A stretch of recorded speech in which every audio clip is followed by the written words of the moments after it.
After Zelensky's tour of European leaders and the presentation of his plan for victory in the European Parliament, the Russians carried out a massive drone attack on Ukraine on Friday night.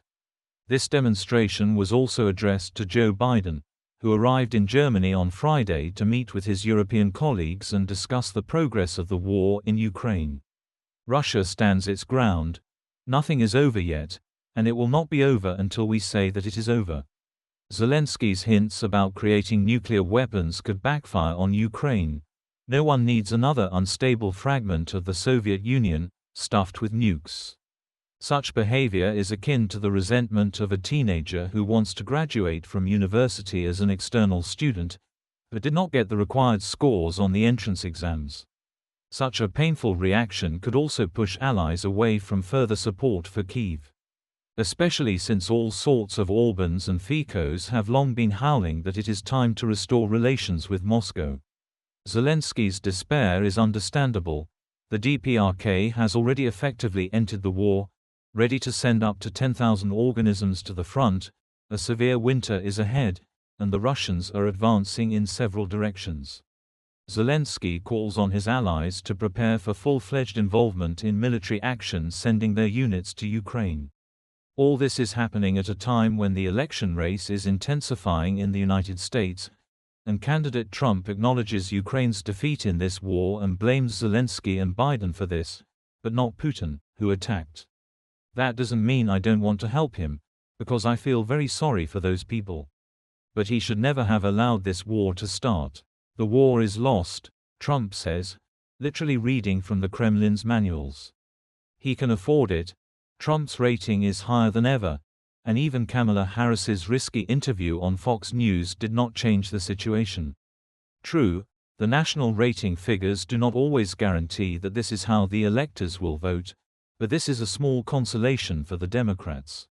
And the aggressive exercises of the Chinese army with the de facto blockade of Taiwan seem to hint to the American electorate again: the world urgently needs Trump, who will calm down his friend Xi and pacify the rebellious Pu.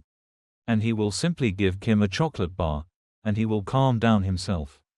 It seems that the dance of evil spirits will reach its apogee by November 5. And only the Jewish comrades are true to themselves and do not pay attention to the somersaults of diplomats in the White House, continuing to systematically and purposefully extinguish the terrorist scum, sending another leader of Hamas to the Houris.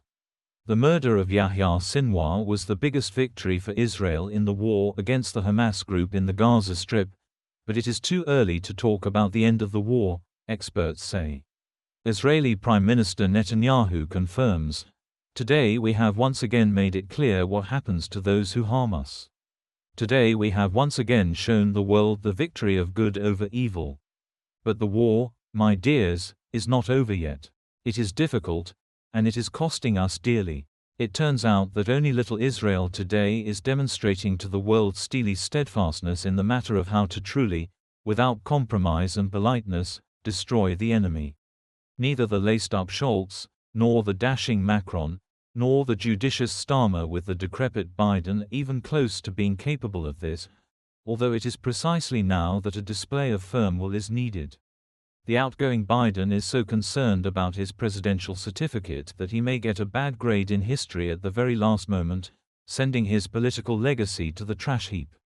Alas, Ukraine does not meet the requirements for joining NATO, and no rudder can speed up this process if Ukraine itself does not want to be cured of its corruption leprosy. But the war takes too much energy for society to be able to take up this treatment. Our message to all countries: prepare brigades. They can be a reserve and can replace our guys who are tired. They can replace them on the battlefield, Zelensky said at a briefing, looking into the eyes of NATO Secretary-General Mark Rutte. The bald empire is also encroaching on Chisinau ahead of the presidential elections and the referendum on Moldova's European integration. The Kremlin is preparing an aggressive special operation to interfere in the elections through forceful provocations involving Wagner PMC saboteurs and local collaborators. In the cave itself, the screws have already been tightened to the limit, and any word can be interpreted as an attempt on the integrity of the zone. The lads are lying about the stability of Putinomics, stupidly printing money and preparing to let the swamp ruble float freely in the sewage. The price of Urals oil falls below $60 per barrel. The Saudis will ignore the BRICS summit in Kazan, which will most likely turn out to be a propaganda balloon inflated with empty hopes.